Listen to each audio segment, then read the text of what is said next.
As a fragrance collector, the more fragrances you collect, the larger your collection becomes. Eventually, you're gonna run across a perfume or two that you don't enjoy. This one, unfortunately, is one of those for me. Stick around for this one, guys, but I can't promise this review is gonna be a positive one.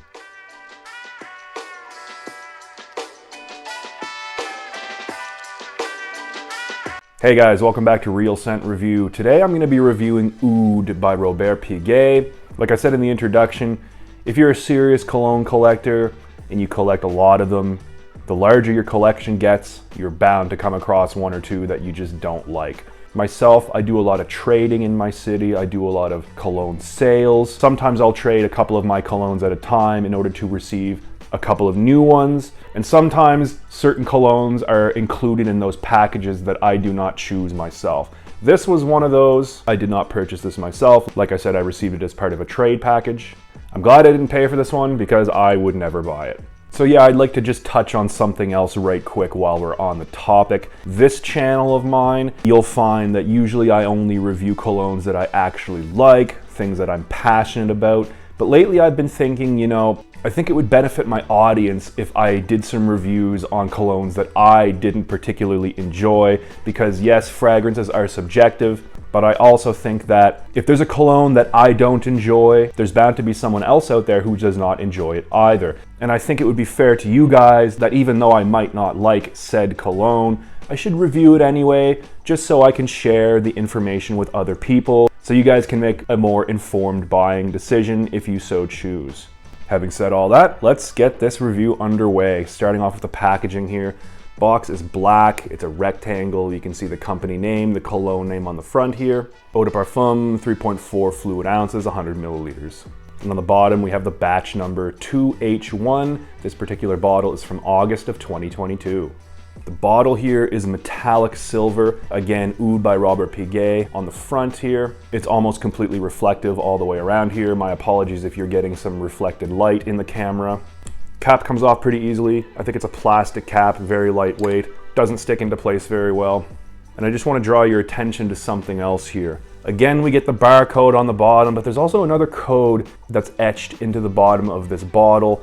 The other code reads SGD. Now SGD stands for Saint-Gobain des Jonquières, which as far as I know is a bottle manufacturer in France.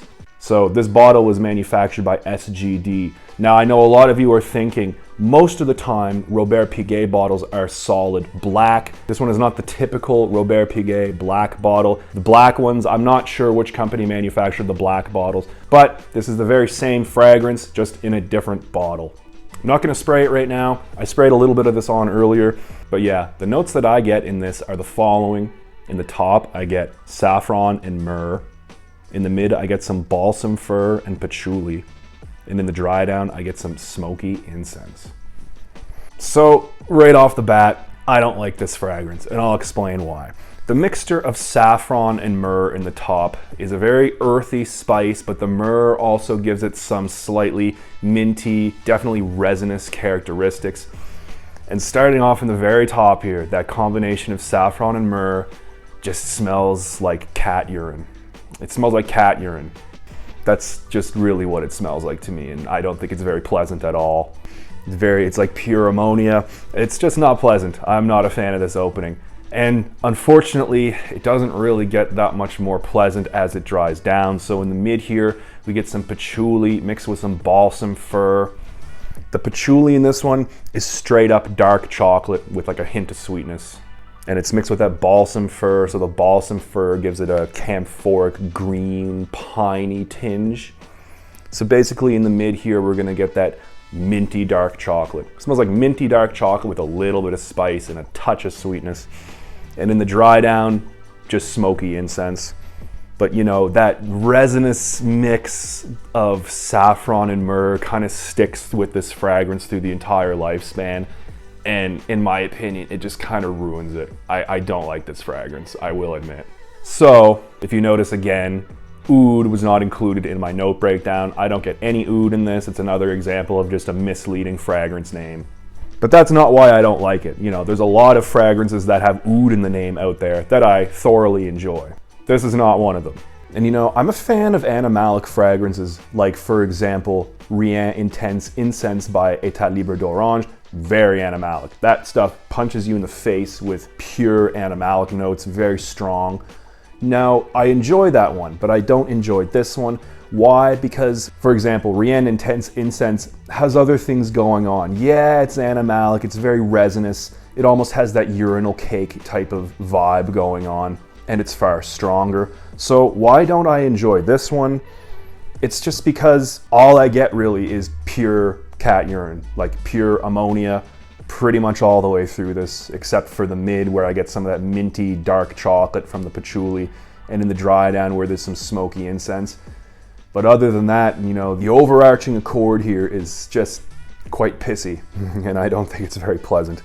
You know, hey, at least the fragrance isn't really that strong. The performance here, you know, it's not bad, but it's not beast mode, thankfully.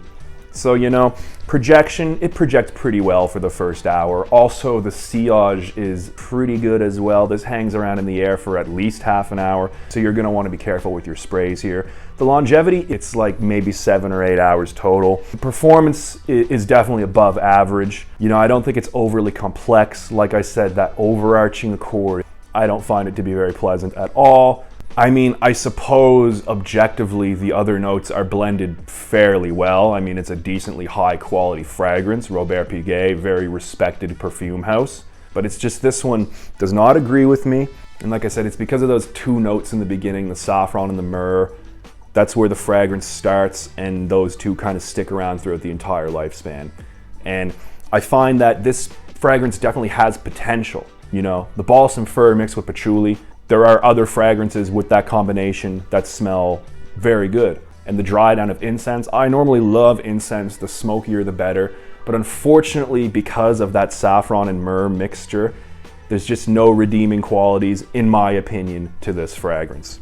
How other people's opinions might vary, in fact, they do vary, because I know there's a lot of people out there who really enjoy this fragrance. I don't fit into that category, but hey, you know what? There's a million other fragrances out there. You can't enjoy all of them. And I think needless to say, this isn't the most versatile fragrance. Sure, there are dirtier fragrances. Sure, there are more animalic fragrances. But as far as a fragrance smelling identical to ammonia, I have yet to find one that does it as well as this one does. I mean, it's like pure ammonia. I don't find it attractive whatsoever. I'm gonna go ahead and say that this is not very versatile. Never would I wear this to the office. Never would I wear this to a date. I suppose if you're really into animalic notes in perfumery, you know, you can enjoy this one. Sure, there's people out there who enjoy it maybe for, you know, reflective purposes around the house, meditation purposes, whatever, if you're just relaxing at home. I mean, wear this out in public if you really want to, but I don't think you're gonna garner any positive attention wearing this in public. But hey, you know, to each his own. I'm not here to tell you when and where to wear fragrances. Everything is subjective. I'm just giving you my opinion on this. And as I mentioned towards the beginning of this review, I would never pay retail for this. I got this essentially for free as part of a trade deal that I did with somebody. But if you really want to pick this one up, in North America, Fragrance Buy has this for $102 US. That's for a 100 milliliter bottle. Now here in the European Union, the only place I can find this right now is Mazzolari Milano's website, but that costs 190 euros for the same volume.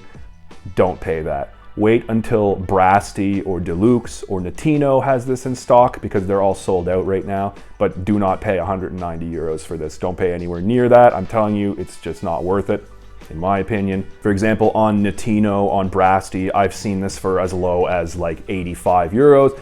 So if you really want to buy this, I recommend waiting around until you find it for sale on one of those discounters, but I don't think this is worth anywhere near 190 euros, so that's what I'll say about that. Anyway guys, that's been my review of this fragrance here. You know, as I said, you can't like all of them. The bigger your collection gets, you're bound to come across one or two that you don't enjoy. And you know, for me, this is just one of those fragrances. I'm happily gonna give it to somebody who can really appreciate this. And that's been my review, guys. Hope you've enjoyed it. Until next time, keep it real.